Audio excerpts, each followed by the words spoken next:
Hello and welcome back to Cinch YouTube, where today we're making a very exciting return to a car that I like very, very much. This is an i20N, and the last time we drove one at Rockingham, it was wet. So today, with a dry surface, it finally has a chance at squeezing right up where it belongs on our leaderboard. I think it could get right to the sharp end of our hot hatch group. But before we hit the track, if you haven't already, make sure you get clicking that subscribe button. Right, let's do this.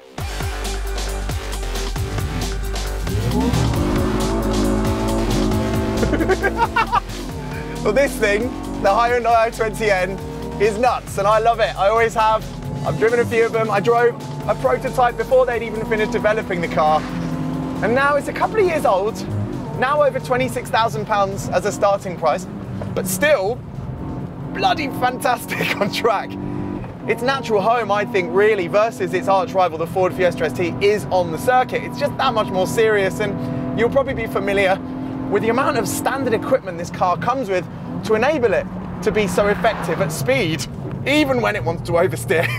So this is as standard on passive dampers. You don't get the adaptive dampers or the adjustable dampers like you do on its bigger brother, the i30N, but you do get a standard limited slip differential between the front wheels to help you put the power down. Just over 200 horsepower from the 1600cc four-cylinder turbocharged engine under the bonnet.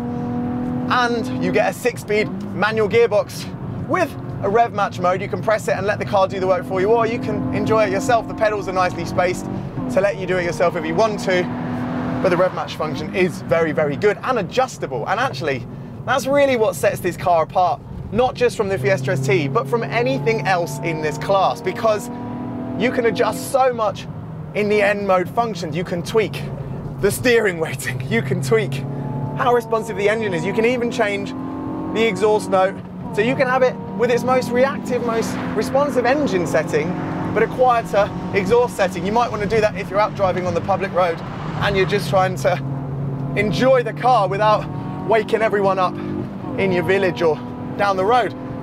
Last time I drove one of these on circuit, as I mentioned, it was quite wet. In fact, it was very wet. It was a very slippery day. So at the time we set, I can't remember what it was so far down our leaderboard, it's not even worth mentioning. And we've driven many hot hatches since, and not many of them lift a rear wheel like this thing does. It's proper old school stuff.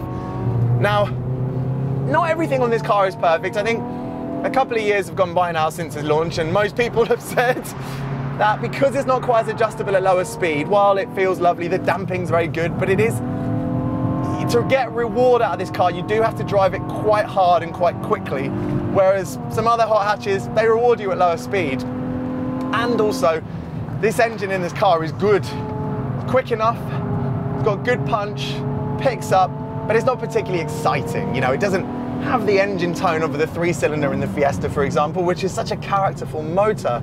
This doesn't quite have that character, but it's very effective, and with the limited slip diff up front, and with these very powerful brakes, it means you can really work the car both into a corner and out of a corner. And then with the manual gearbox, you feel totally part of the process of rocketing it down a straight. Obviously, rocketing is a relative term in this sense. It's not rapid, but look, 6,500 revs. We're coming into this quick section here, and we're going to touch 100 miles per hour. There you go. I mean, that's quick. You know, in a little thing like this. Loads of grip from the Pirelli P0 tyres as well. They are specific to this car as well. They've got the HN badge on the side, which means they've been developed with the Hyundai N division at the Nürburgring. And the brakes, I'll go on about them all day. They are super. The way this thing just stands up to punishment. Right, I need to calm down. And let's get that stopwatch out.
finally, our Hyundai is where it belongs on our leaderboard. Well done, little i20N. It clocked a 1:23.08, which is 5/10 quicker than the Fiesta ST, which was modified by Mountune. That was a very, very fast and capable car, but this thing, out of the box, is quicker, and by half a second as well. I'm not too surprised after so many laps on this track in this thing. I can feel the potential I felt when I drove it in the wet last year, or the year before even.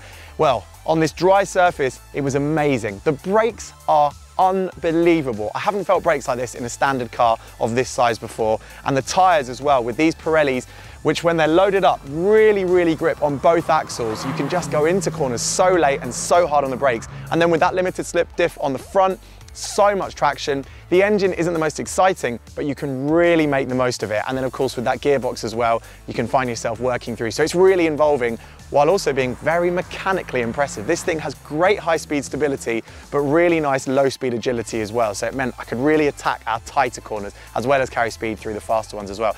Great, great car. If you want to do track days, I think this is the small car to go for out there right now. An amazing machine. I hope you enjoyed it, and I hope you enjoyed the onboard as much as I enjoyed driving the car. If you did, do click that subscribe button, because we've got many, many more cars to go up against the stopwatch, including this one's bigger brother. So we'll see you soon.